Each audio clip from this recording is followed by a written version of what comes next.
جلاء العیون، ٹھیک ہے، ملا باقر مجلسی کی، شیعہ حضرات کی معتبر کتاب، اور اسے اللہ یاری صاحب بھی معتبر تسلیم کرتے ہیں.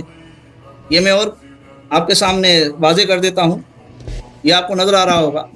اس میں دیکھ لیجئے کہ قبر ولادت امام حسین، ٹھیک ہے، علیہ السلام، بسند معتبر جناب صادق سے روایت کی ہے کہ جبرائیل خدمت رسول میں قبل ولادت امام حسین آئے اور کہا آپ کے یہاں ایک فرزند متولد ہوگا کہ آپ کی امت اسے شہید کرے گی.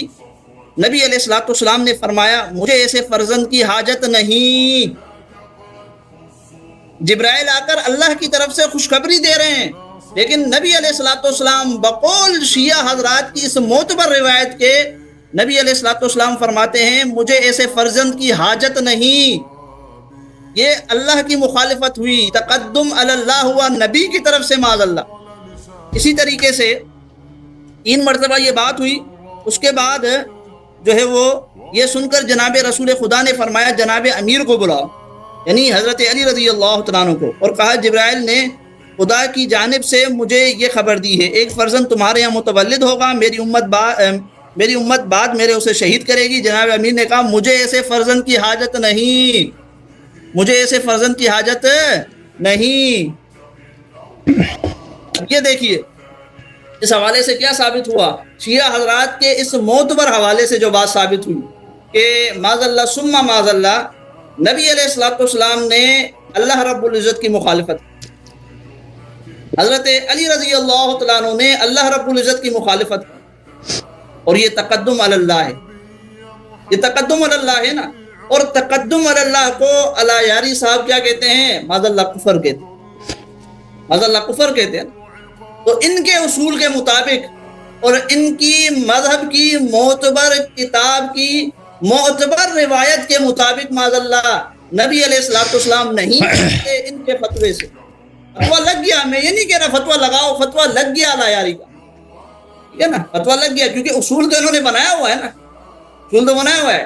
جب یہ اس اصول پر شیخین پر فتویٰ لگا رہے تو دوسری جہاں جہاں وہ اصول پایا جائے گا وہاں لگے گا یہ فتویٰ.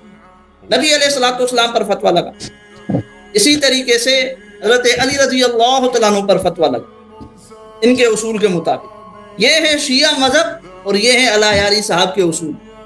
امام حسین علیہ السلام کی ولادت کے وقت جبرائیل اللہ کی جانب سے آیا ہے، رسول اللہ صلی اللہ علیہ وسلم کو بتایا کہ آپ کا ایسا بیٹا میں دینے لگا ہوں کہ وہ امت ان کو پیاسی زبان کے ساتھ شہید کر دے گی، ٹھیک ہے نا.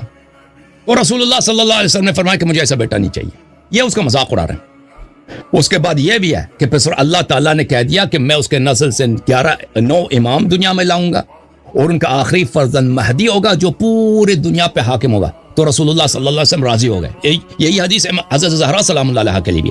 دیکھیں امام حسین علیہ السلام کی شہادت کا واقعہ اتنا دل خراش ہے، اتنا سخت ہے کہ جب رسول اللہ صلی اللہ علیہ وسلم کو جبرائیل علیہ السلام نے بتایا کہ یہ پیاسے ہونٹوں کے ساتھ، تشنہ دہن کے ساتھ، اپنی بچوں کے ساتھ یہ شہید ہوں گے اور ان کے بچوں کو، ان کی بیویوں کو، ان کے بہنوں کو حسین لے کر جایا جائے گا، تو لازمی بات ہے آپ کو ایک بھی اگر کوئی بتائے نا کہ آپ کا ایسا بیٹا اللہ آپ کو دے گا کہ وہ اپاہج ہوگا یا اندھا ہوگا، ساری زندگی اندھا رہے گا، تو آپ بھی کہیں گے کہ ایسا بیٹا اللہ نہ دے تو بہتر ہے.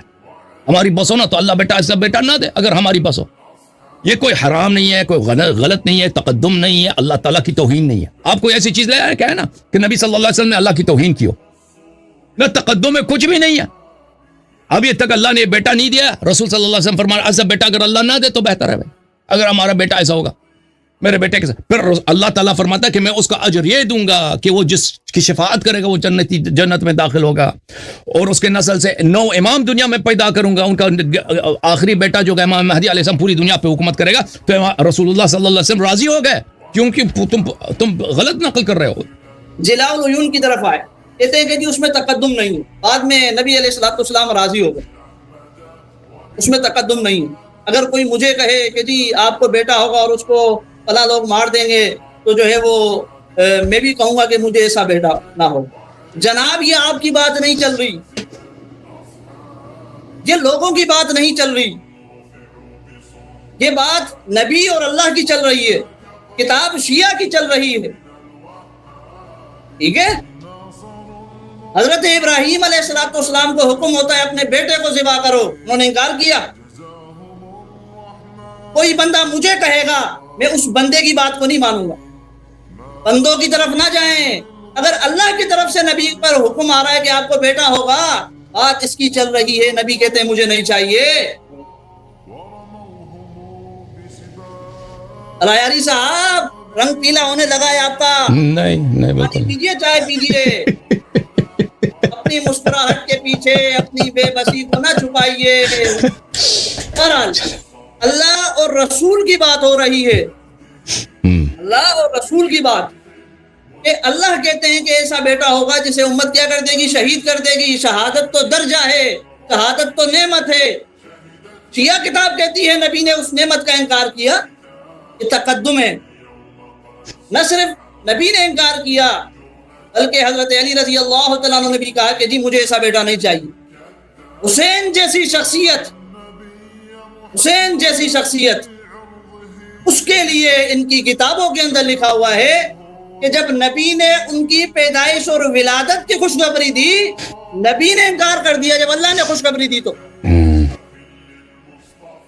اس منہ سے نام لیتے ہو آپ حضرت حسین کا؟ اس منہ سے نام لیتے ہو؟ پھر حضرت علی نے انکار کر دیا. یہ کیسی سیرت پیش کی جا رہی ہے، یہ کیسی شخصیت پیش کی جا رہی ہے نبی کی اور علی کی رضی اللہ تعالیٰ عنہ اور صلی اللہ علیہ وآلہ وسلم.